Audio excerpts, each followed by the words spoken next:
Beleza. Então tá. Então ficamos aqui para a representação em 3 dimensões. Tá? Então o dia que vocês precisarem plotar em 3 dimensões, vocês já têm um script aqui para se basear. Né? A gente usou essa função aqui em x e em y, mas vocês poderiam usar outras funções em x e y para criar isso aqui.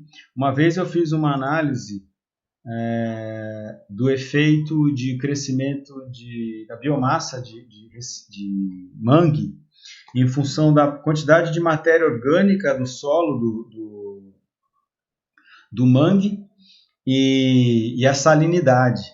E deu uma resposta assim também. A gente até publicou esse trabalho num artigo. Então, o que acontecia? Para solos de baixa salinidade, a relação entre a matéria orgânica e a quantidade de biomassa do manguezal era baixa, mas para solos de mais alta salinidade era uma relação mais inclinada, né? mais intensa. E foi super bacana. Foi super bacana para o pessoal dizer que isso não era possível de acontecer e isso estava acontecendo. Beleza. Então, agora vamos falar aqui sobre distâncias. Tá? Então vamos voltar aqui para os nossos pontos. Né? Vamos pegar 2 pontos, né? O ponto 1 e o ponto 2 lá da nossa reta, né? do nosso conjunto A e B, que a gente viu lá em cima.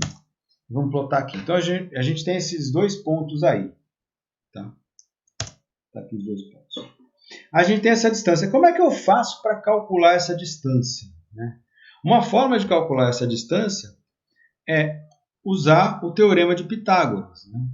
Ele diz o seguinte, eu tenho essa reta aqui, se eu estiver representando isso aqui dentro de um espaço cartesiano, ou espaço euclidiano, isto aqui pode ser decomposto nas 2 coordenadas. Então ele tem essa altura aqui, é exatamente a variação em y, e essa base aqui é a variação em x. Então, se eu pegar esse x superior menos o x inferior, ou ΔX, eu tenho esse lado. Se eu pegar esse y superior menos o y inferior, eu tenho ΔY, é esse lado. E eu sei que esse lado ao quadrado é a mesma coisa que a soma dos quadrados desses 2 lados aqui.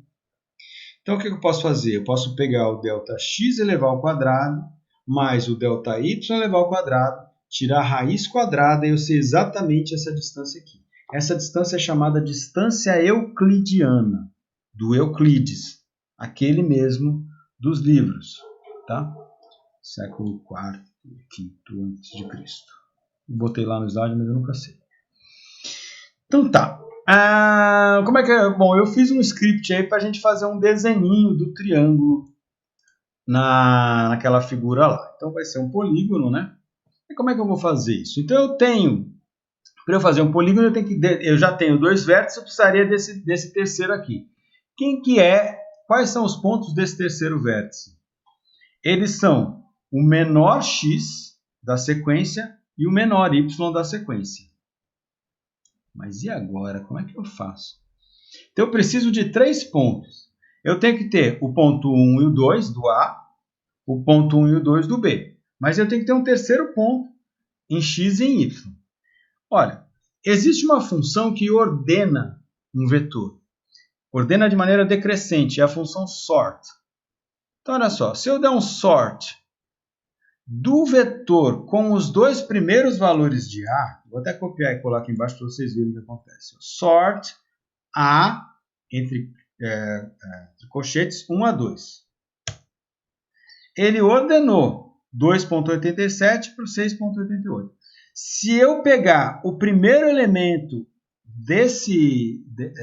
dessa ordenação, é o menor valor. Então, o que eu faço? Eu vou concatenar os 2 primeiros valores e vou ordenar e pegar o primeiro valor. Sort A 1 a 2, entre colchetes, entre colchetes 1. Saco. Eu vou até fazer aqui embaixo para vocês verem. Então, sorte 1 a 2 daquilo ali. Se eu quiser pegar só o primeiro elemento dali, olha ele aí. Ó. Se eu quiser pegar o segundo elemento daí, olha ele aí. Isso aí, gente, é manipulação de objetos. Então, manipulação de listas, manipulação de vetores, a gente vai trabalhar muito aqui. Vocês vão ficar, espero, né? Vocês fiquem craques nisso. Então, esse aqui é um jeito simples. Eu peguei os dois valores e peguei o menor de x. Agora, vai pegar os dois valores e pegar o menor de y para poder plotar aquele terceiro ponto ali.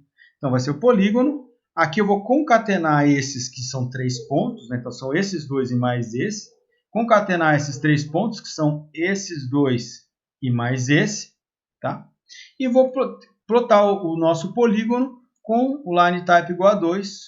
Tem algum erro aqui. Sorte. Acho que está faltando um parênteses. Tem alguma coisa errada aqui.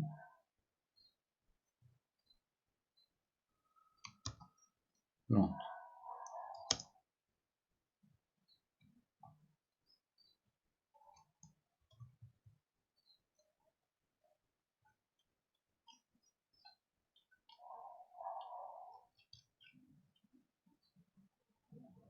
Calma. Vamos lá. Beleza. Então, se vocês mexerem em alguma coisa, é só dar Ctrl Z que ele volta. Então, tá aqui, ó. Então, a gente tem aqui o nosso delta y, a gente tem o nosso delta x. Agora, a gente vai escrever delta y, delta x ali. E a função que escreve um texto no gráfico chama text. O que é que você tem que dar para a função text? As coordenadas onde ela vai estar, né? E o que é que tem que estar escrito ali. Então, olha só, eu vou escrever ΔX aqui embaixo, certo?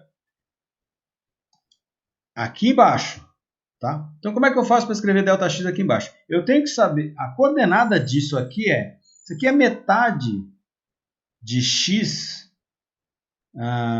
mais ou menos, né? Vai estar metade, entre esse e esse, eu quero que caia aqui bem, então eu posso pegar metade desses dois pontos em x, né? Metade do A1 e do A2, e na altura, que é em y, eu quero que seja alguns valores abaixo do menor valor de y. Opa, então vamos escrever isso lá. A gente quer sort, text, sort, 1, 2, 1, menos 1, mas isso aqui é o y, né? Acho que eu fiz errado. Eu sabia que isso aqui é o delta y. Então, tudo que eu falei até agora, vocês esquecem, vai ser o delta y. Vamos primeiro plotar o delta y. Como é que a gente vai plotar o delta y aqui? Né? Então, ele vai ser metade de y, certo? E ele tem que ser um pouquinho menor do que o menor valor de x. Então, vamos lá. Então, sorte A1, 2, que é o x, 1. Então, o menor valor de y, menor valor de x menos 1. Então, empurra ele mais para perto da origem. E a média de x. E o que vai estar escrito lá é delta y. Quando eu uso essa função expression aqui, eu consigo escrever textos que são de operadores matemáticos. Se vocês quiserem, tem a função de ajuda que mostra para vocês como é que faz essa plotagem. Tem algum lugar aqui, depois a gente fala dela. Onde é que eu estava mesmo? Aqui. Então tá aí, o delta y. Tá aqui, ó. Plot math. Então se vocês derem um help aqui, help, plot math, vocês entrarem aqui, ele te dá os argumentos aqui para poder plotar fórmulas matemáticas nos gráficos, seja no rótulo do x, seja lá dentro do gráfico, não interessa. Tá? Vocês podem usar o script aqui para ajudar. Esse script aqui para ajudar a entender. E só uma coisinha a respeito das ajudas. Se vocês forem lá no final da ajuda, sempre tem um script para você rodar. Então você pode pegar aqui, ó, copiar isso, cola no RStudio e roda. Aí você vai ter uma noção do que está fazendo. Todo o pacote do R tem essas ajudas, tá? Esses executáveis ao final da ajuda.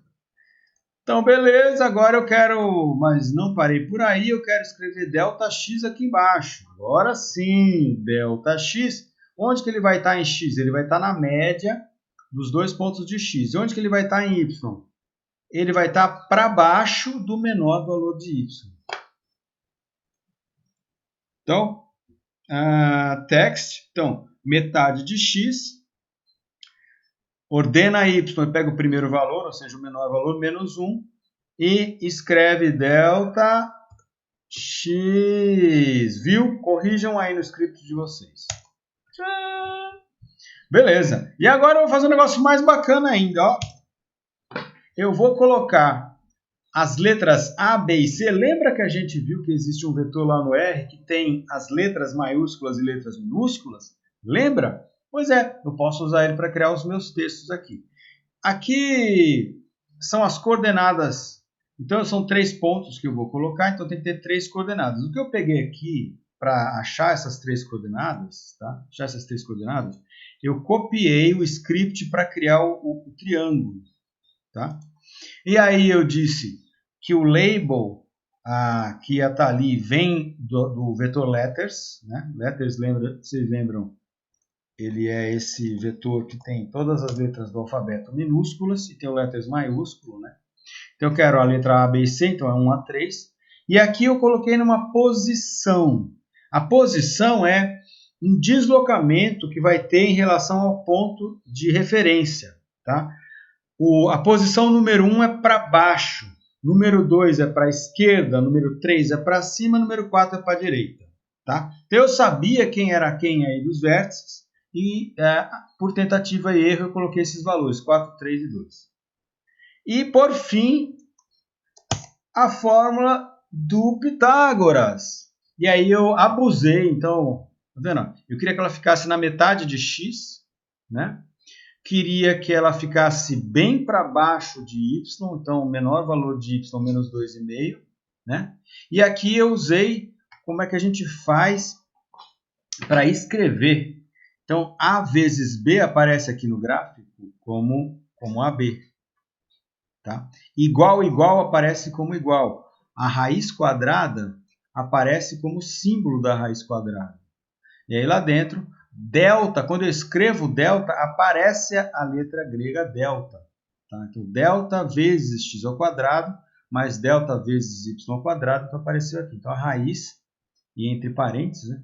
Então, AB igual a raiz de delta x2 mais delta y2.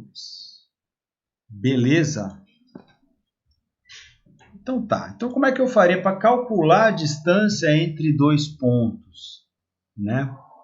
Já que vocês já sabem a fórmula, como é que faz para calcular a distância entre dois pontos? Então a primeira coisa, se a gente quiser calcular essa distância aí, eu tenho que pegar no x e saber a coordenada de um menos a coordenada do outro. Como vai ao quadrado, não importa qual que vocês pegam primeiro.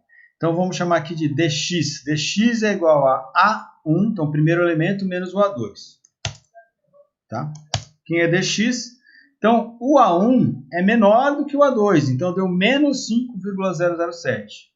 E o dy é o B1 menos o B2. Quem é o dy? O dy deu 5,03. Agora eu vou fazer tirar a raiz quadrada da soma desses dois quadrados. Então vai dar mais ou menos a raiz de 50, né? Que é 7 ponto alguma coisa. 7 ao quadrado é 49, certo? Eu poderia parar por aí, né? Falar assim, beleza, é 7,9. Será que eu acertei? Bom, primeira coisa, né? A gente tem que lembrar da propriedade da triangulação no espaço euclidiano. A gente está tratando com o espaço euclidiano aqui, tá? Espaços de geometria não euclidiana não vamos tratar. A geometria não euclidiana é aquela que trata de coordenadas ou sistemas de coordenadas que estão em superfícies que não são planas. Então, em espaços curvos, como são, na maioria dos casos, os espaços de verdade, tá? As montanhas não são planas. Os morros não são planos, os vales não são planos. Então, a geometria euclidiana ela falha em muitos aspectos. E vai falhar notavelmente aí na chamada teoria da relatividade. Bueno. Mas na geometria euclidiana, espera só um pouquinho. Que sede. Na geometria euclidiana existe uma propriedade chamada de triangulação. Que essa hipotenusa, na verdade, um lado ele é sempre menor do que a soma dos outros dois. 7 é menor do que 5 mais 5. Tá? Então, se um lado aí tem 5 e outro lado tem 5, vocês viram que eu esqueci o negativo. Né? O negativo aí não tem sentido. Essa distância, na verdade, é o módulo da diferença entre os dois. Para manter o módulo é que a gente eleva o quadrado e tira a raiz quadrada. Ele vai necessariamente ter o positivo da distância. Mas um lado é 5 ponto alguma coisa, o outro é 5 ponto alguma coisa e o 7 é menor. Então, isso já é um indicativo. Mas, aproveitando, como eu disse para vocês, essas distâncias aí vão ser muito usadas para a criação de matrizes de distância entre entidades, seja entre indivíduos baseado nos seus genes, seja entre comunidades baseada na sua composição biológica, seja em pontos de coleta baseados no pH, na temperatura, na salinidade, na profundidade, tudo isso é descritor do sítio, e eles podem ser mais parecidos conforme forem mais parecidos os seus valores. O parecimento, o índice de parecimento ou de semelhança entre eles vai ser dado por um índice de distância. O mais comum, mais clássico que a gente tem aí é a distância euclidiana, certo? Então, vocês vão usar muitas distâncias e, eventualmente, vocês vão trabalhar com matrizes de dados que vocês vão querer calcular a distância entre pares de pontos. Aí a gente só está vendo entre 2 pontos. Mas vocês vão ter muitos pontos de coleta, então vocês têm que ter uma matriz de distância entre cada ponto e cada ponto. E para isso, eu vou mostrar para vocês como é que vocês calculam a distância usando uma função do R que calcula distâncias. Calcula várias distâncias, não só euclidiana. A primeira coisa que a gente vai fazer vai ser colocar os nossos 2 pontos numa matriz. Essa matriz tem o quê? Cada coluna corresponde a uma das coordenadas. Então, uma coluna vai ser o x, outra vai ser o y. E cada linha é cada ponto. Então, o primeiro ponto tem uma coordenada em x, tem uma coordenada em y. O segundo ponto tem uma coordenada em x, tem uma coordenada em y. Como é que eu faço isso? Eu uso a função matrix e eu vou concatenar o vetor A e o vetor B. E o vetor A já é o x, o vetor B já é o y. Então, eu quero que eles entrem por coluna, diferente do outro lado, eu quero que eles entrem por coluna. Eu vou dizer que o número de colunas é 2. Então, está aqui. A distância, na verdade, DAB, que foi a nossa matriz que a gente criou, vai ter os nossos dados, eles estão aqui, tá? Então tá aqui, ó, em x é 2.87, 7.88 do outro ponto, e em y 9.56 e 4.53. Então esse aqui é o ponto 1, esse aqui é o ponto 1 e esse aqui é o ponto 2. Na nossa reta aqui, esse aqui seria o ponto A, né? Duas coordenadas do ponto A e as duas coordenadas do ponto B. Beleza? Só para conferir, então, aqui está o nosso vetor A. Tá? Os dois elementos do vetor A estão aqui, os dois elementos na coluna da nossa matriz. 2,87, 7,88. 7,788. Então está certo a nossa coluna. Agora vocês vão chamar um pacote que chama Vegan, que é o pacote que faz análises multivariadas, dentre outras coisas. Faz de tudo, tá? E aí vocês vão usar uma função do Vegan que chama VegDist. Aí você precisa dar a sua matriz de dados e precisa dar o método que ele vai utilizar para calcular a distância. Então a gente vai dar o VegDist, nossa matriz é o W e o método é Euclidean. E voilá, a distância deu 7.10, que foi 7.10 de acordo com o nosso cálculo. Agora vamos voltar aqui para a aula, né? Então, já falamos sobre pontos, curvas, superfícies. Agora vamos falar um pouco de distâncias, né? Vamos falar um pouco sobre ângulos, né? Se a gente falou de representação no espaço euclidiano, usando as coordenadas nos eixos x e y, uma outra forma de representar as posições tem a ver com você ter um centro de referência, uma origem, que também é necessário no sistema de coordenadas cartesiano, mas o ponto vai ser representado por um ângulo que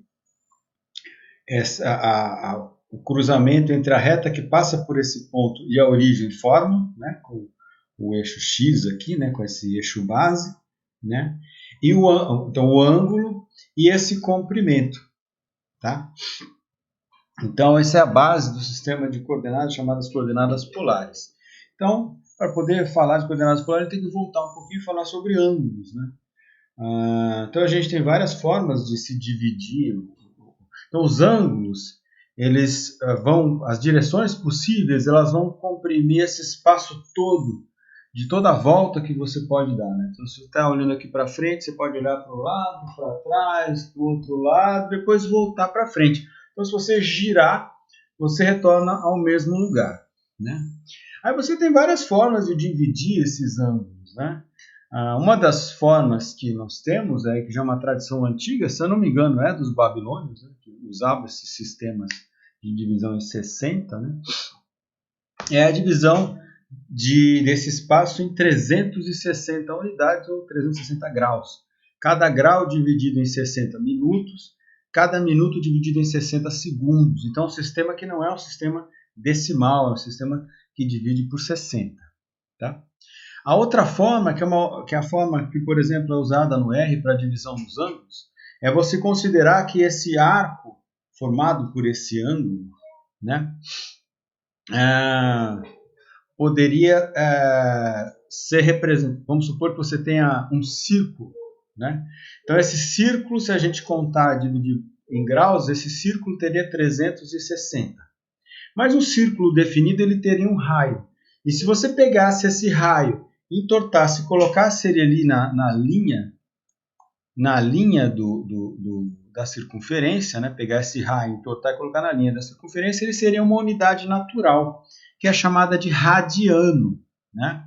Como a quantidade de radianos que existe dentro da circunferência é conhecida, é 2 vezes π, então a gente tem 2π unidades, ou 2π radianos, que seria a circunferência. Tá?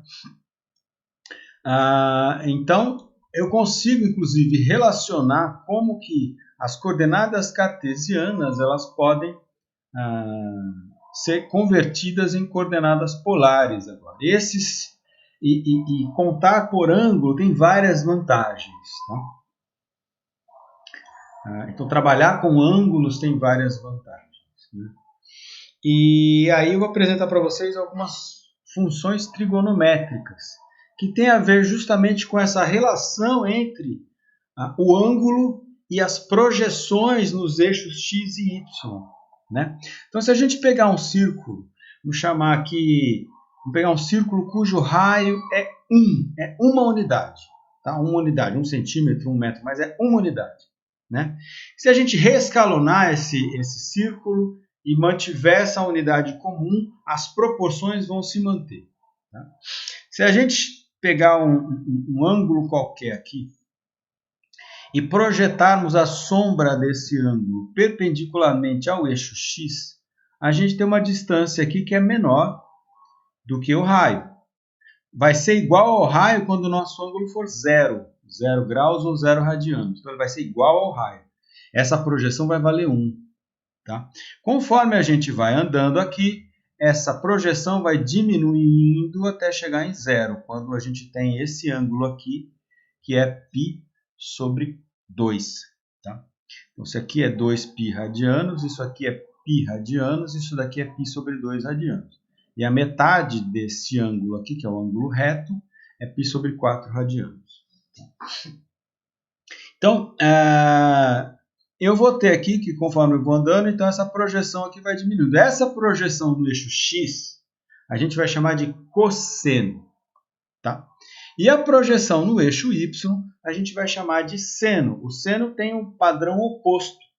Oposto não, tem um padrão diferente. Né? Ele começa em 0, então o seno é a projeção no eixo y, então à medida que eu tenho um ângulo 0 aqui, a projeção é 0. Né?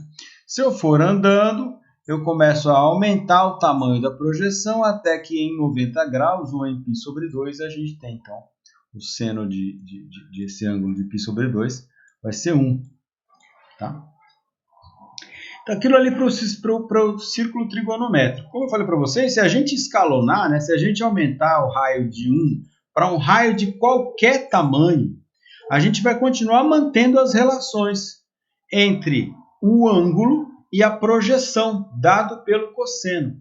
Então, um cosseno de qualquer ângulo, só que agora ao invés de 1 a gente vai ter o raio. Então, o cosseno de qualquer ângulo vai ser x dividido pelo raio. No caso do triângulo círculo trigonométrico, como o raio é 1, é x dividido por 1. Tá? Então, o cosseno de um ângulo θ qualquer aqui vai ser a projeção aqui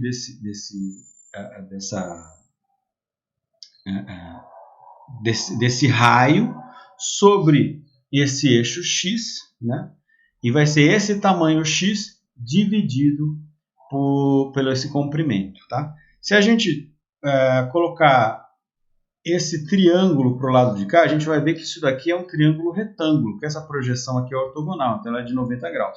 Então eu teria aqui o cosseno desse ângulo θ é esse cateto que forma o ângulo θ dividido pela hipotenusa, que é esse raio aqui. Tá? E o seno? O seno ao contrário, o seno é essa projeção aqui. Se vocês leram o livro, vocês leram lá que existe uma proposição de Euclides que ele comprova que se um triângulo tem dois lados iguais e um ângulo, dois triângulos têm dois lados de mesmo tamanho e um ângulo igual, esses dois triângulos são iguais, necessariamente. Então, esse triângulo aqui é o mesmo que esse aqui. Por quê? Porque ele tem esse cateto x e esse cateto y iguais, né? Então x e y são iguais. E tem um ângulo de 90 graus que é igual. Tá? Então a projeção desse lado é a mesma coisa que a projeção do lado de lá. Então o seno desse ângulo θ vai ser o cateto oposto, que é o y, dividido pelo raio. Tá? Então estão aqui essas relações trigonométricas. O cosseno de θ é x sobre r, seno de θ é y sobre r, que é o cateto adjacente sobre a hipotenusa, o cosseno, cateto oposto sobre a hipotenusa, o seno. A gente tem uma outra grandeza que é a tangente, que é o ΔY dividido pelo ΔX, também chamado de coeficiente angular. Né? Ele é a mesma coisa que o seno dividido pelo cosseno, então tangente é o seno dividido pelo cosseno, que é o cateto oposto dividido pelo adjacente, ou o y dividido pelo x. Tá? Se a gente, então, o que seria a tangente desse ângulo aqui? Se a gente traçasse uma reta aqui, ó, perpendicular a esse eixo e tangenciando quer dizer que ela passa encostando em apenas um único ponto a circunferência, se eu estendesse o ângulo, se eu estendesse a reta do raio aqui, a reta do ângulo, onde ele encostasse aqui na reta da tangente, a tangente é esse tamanho aqui. Tá? E a cotangente? A cotangente é se eu traçar uma reta aqui, mesma coisa, se eu estender essa reta do ângulo, aonde ela cruzar, esse tamanho aqui vai ser a cotangente. Tá? A cotangente é 1 sobre a tangente. Tá? Ou seja, ela é o x sobre o y aqui. A tangente é o y sobre x, lembra? Sempre ΔY sobre ΔX, que é o coeficiente angular da reta. Né? E como é que então, com isso eu posso correlacionar dois tipos de medidas, as coordenadas cartesianas e as polares. As coordenadas, meu x nas coordenadas cartesianas, ele vai ser o r cosseno de θ. Então, é o r vezes o cosseno de θ, que é essa projeção aqui, tá? Exatamente essa projeção. E o meu y é o r vezes o seno de θ, que é essa projeção aqui. Tá? Então, essa é a relação entre x e y nas coordenadas cartesianas para as coordenadas polares. E aí a gente tem algumas propriedades das funções trigonométricas. Uma vez que eu posso contar os ângulos aqui, e eventualmente um ângulo maior do que 2π significa que eu dei pelo menos uma volta na circunferência, né? Eu tenho que um seno de um ângulo θ vai valer a mesma coisa que o seno do ângulo θ mais 2π. Então, se eu pegar θ aqui e somar 2π, eu volto no mesmo lugar. Então, isso aqui é uma regra que vale para todos os ângulos. O cosseno aqui é uma identidade. Cosseno de θ é a mesma coisa que cosseno de θ mais 2π. mesma coisa o seno. Seno de θ é a mesma coisa que seno de θ mais 2π. Uma coisa interessante, se a gente olhar o cosseno, né? Então tá, tem o cosseno de θ, é essa projeção aqui. Cosseno de menos o θ, quer dizer, se eu começar a contar o θ para o outro lado, menos θ, o cosseno de menos θ é igual ao cosseno de θ. Tá? Interessante que isso vai ser uma definição de dois tipos de funções. Funções pares e funções ímpares têm a ver com f de x ser igual a f de menos x. E menos f de x ser igual a f de menos x, que são as funções ímpares. Mas a gente não vai falar disso agora. Bom, e o seno? O seno não. O seno diferente do cosseno, o seno de θ é a mesma coisa que o seno de π menos o θ. Então, o seno desse ângulo é a mesma coisa que o seno desse ângulo. Tá? Se aqui é θ e tudo isso aqui é π, π menos o θ dá o mesmo ângulo daqui, só que para o lado de cá. Né? Então, seno de θ é a mesma coisa que seno de π menos o θ. Tá? Então, se a gente fizer um gráfico aqui, a gente andar em cima dos ângulos, né? Então, começando em 0, π sobre 4, que é 45 graus, π sobre 2, que é 90 graus, 3π sobre 4, que é 135 graus, π, que é 180, 5π sobre 4, blá, blá, blá. O cosseno, ele começa... o seno começa em 0, né? Então, o seno de 0 graus é 0. Ele começa em 0, tem o pico em 90 graus, depois ele tem o 0 em 180, tem outro pico do outro lado, né, em 270 graus, que é o 3π sobre 2, né? E vai ser 0 de novo em 2π. Já o cosseno não. O cosseno é como se ele tivesse uma diferença de fase. Tá? Diferença de fase da onda é a diferença entre duas ondas, é a diferença entre dois picos, entre os dois picos da onda, entre os picos de máximo da onda.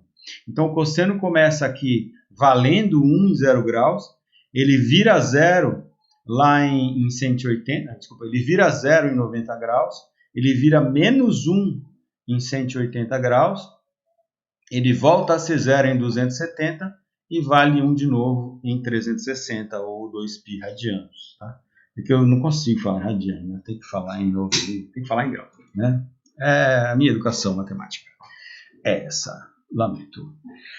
Assim como eu falo AX2 mais BX mais C, não vou falar A2X2, A1X e A0. Não consigo. Então tá, aqui está a tangente, tá? A tangente e a cotangente. Então, a tangente, o que acontece? A tangente de 0 graus é 0, tá? À medida em que a gente vai se aproximar, lembra que a tangente é o seno sobre o cosseno, né? O seno vale 1, o seno de 0 é 1, mas o cosseno é 0, então a gente começa em 0, né? 0 dividido por 1 dá 0. Conforme a gente vai aumentando essa tangente, né? Então lembra, né? Eu tenho o círculo trigonométrico, está aqui a minha base, está aqui a tangente, que é essa reta perpendicular, tangenciando a circunferência. À medida que o ângulo vai aumentando lá na tangente. Quando vai se aproximando de 90 graus as duas retas viram paralelas e elas não se encontram. Então, o valor da tangente seria mais infinito. Tá? Então, a tangente, perto de π sobre 2, ela vai para mais infinito. Mais infinito.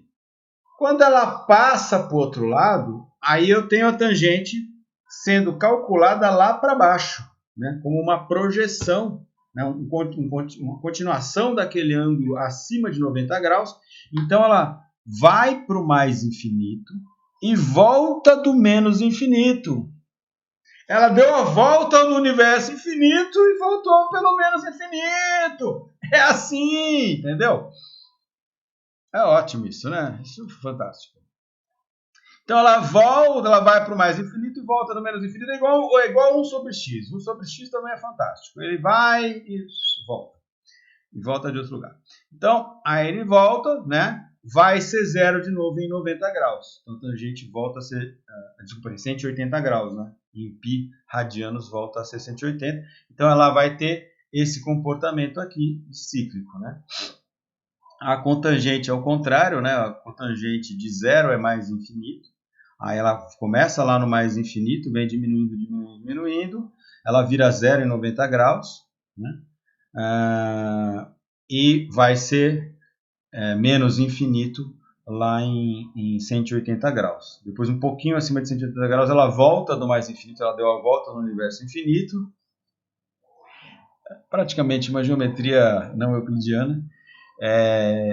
E volta aqui depois em π radianos para virar zero de novo em 3π sobre 2 radianos, que é o 270 graus. Tá bom? Beleza. Eu estou falando esse monte de coisa porque a gente usa as identidades trigonométricas para resolver depois equações trigonométricas. Mas equação trigonométrica, pelo amor de Deus! Para que eu preciso disso? Lembra que eu falei lá que a gente usa ângulos e etc. Tal? Por exemplo, para radiotelemetria, né? Quando você tem dois pontos fixos que estão tentando capturar a distância de um bicho que está com radiotransmissor, a intensidade do sinal é proporcional à distância que esse bicho está de vocês. Então dá para estimar a distância. Ou seja, você tem esse ponto, você sabe a coordenada desse ponto, sabe a coordenada desse ponto e sabe a distância que o bicho está desses dois pontos. Então você consegue achar ele pela lei dos cossenos, tá? A gente não vai discutir lei dos cossenos aqui, mas a gente vai falar de algumas identidades trigonométricas que são importantes. É o ovo de galinha! Então, a primeira e mais importante, né? Se a gente olhar lá, a gente vai ver que no círculo trigonométrico y ao quadrado ou seno ao quadrado de θ mais cosseno ao quadrado de θ dá 1 pelo Pitágoras. Tá? E essa é uma identidade trigonométrica importantíssima para nós. Dela derivam várias outras. Mas algumas outras aqui. Cosseno de menos θ é igual a cosseno de θ. Cosseno de θ mais n2π é a mesma coisa que cosseno de θ. O que é n vezes 2π? 2π é a volta. Se eu tenho um número natural vezes, aliás, um número inteiro vezes 2π, eu tenho voltas. Se eu tenho menos 1, eu dei uma volta anti-horária. Se eu tenho mais 1, eu dei uma volta horária. Se eu tenho mais 10, eu dei 10 voltas no sentido horário. Tá? Cosseno de π menos θ é a mesma coisa que menos cosseno de θ. Né? Seno de menos θ é a mesma coisa que menos seno de θ. Seno de θ mais n2π é a mesma coisa que seno de θ. N pertencente aos inteiros. Seno de π menos θ é a mesma coisa que seno de θ. Lembra que π é 180 graus, se a gente voltar, a gente tem o seno valendo a mesma coisa. Mas não para por aí! Olha quantas identidades trigonométricas bacanas para vocês! Para que eu botei isso tudo aí? Porque vocês precisam, vão precisar, um dia vocês vão precisar. Por exemplo, hoje, mais tarde. Quando vocês forem resolver algumas equações trigonométricas surpresa que eu já deixei para vocês lá, mas aqui tem alguma. Então, seno de θ mais φ. Então, se eu tenho dois ângulos, eu quero saber quanto que vale a soma do seno dos dois ângulos. É a mesma coisa que seno de φ vezes cosseno de θ. Seno de θ vezes cosseno de φ, mais cosseno de θ vezes seno de φ. Seno de θ menos φ é seno de θ cosseno de φ menos cosseno de θ seno de φ. Essa é uma identidade. Essas duas identidades aqui são duas identidades super importantes, tá? Quando a gente quer fazer certos cálculos ou quando a gente encontra um binômio nessa forma aí. Daqui a pouco vocês vão ver que isso aqui são polinômios trigonométricos, tá? E que a gente vai poder usar em algumas coisas super bacanas. Aí tangente, então aqui está uma fórmula para tangente, então tangente de θ mais φ é a mesma coisa que tangente de θ mais tangente de φ dividido por 1 menos tangente de θ tangente de φ, tá? E aí o menos, tá aqui os sinais, vocês conseguem ver. Seno de 2θ é a mesma coisa que 2 seno de θ cosseno de θ. Cosseno de 2θ é a mesma coisa que cosseno ao quadrado de θ menos seno ao quadrado de θ. Tá? Tangente de θ mais φ é a mesma coisa que 2 tangente de θ dividido por 1 menos tangente ao quadrado de θ. Tá? Tá aí mais um monte. Chega. Tem aí mais um monte aí, para vocês se divertirem. Tá? E a gente tem as funções trigonométricas inversas. Então, se eu dou o ângulo e posso pedir o seno, posso tentar calcular o seno, eventualmente eu dou o seno e posso querer achar o ângulo, que é o que vai acontecer muitas vezes. Na vida real, vai acontecer muitas vezes. Você tem a distância, você tem a outra distância, quer saber o ângulo. Então, se eu tenho que o seno de θ é y, a função inversa do seno é chamada de arcosseno. É o arco cujo seno é aquele valor. Então, seno de θ é y, o arcosseno de y é θ. No R, a função que calcula o arcosseno é assim. Arco cosseno, a cos. Arco tangente, a tan. Tá? Como é que eu resolveria equações trigonométricas, né? Os princípios para a solução das equações trigonométricas são similares, só que depois você vai aplicar as funções inversas, eventualmente, né? Então, por exemplo, vamos supor essa equação aqui. Ó. 2 seno de x mais 1 é igual a 2. Né? Então, o que eu posso fazer? Primeira coisa, eu tenho mais 1 e 1, 2 do lado de cá, eu posso subtrair um dos dois lados. Então, fica 2 seno de x é igual a 1. Então, cortou 1 aqui, 2 menos 1 dá 1. Beleza, agora eu posso dividir dos dois lados. Lembra que isso é como uma igualdade? Então eu posso dividir dos dois lados. Né? Então fica seno de x. Então divido pelos dois lados, fica seno de x é igual a meio. Então quem é x? X é o arco cujo seno é meio, que é π sobre 6. Π sobre 6 é 180 sobre 6, que é 30 graus. E agora vocês vão calcular isso daqui. Ó. Seno de x mais meio é igual a 1. Opa! 3 vezes tangente de x mais 1 é igual a 2. Seno de x menos o cosseno de x é igual a meio. Mas vocês não vão resolver agora, vão resolver depois, tá?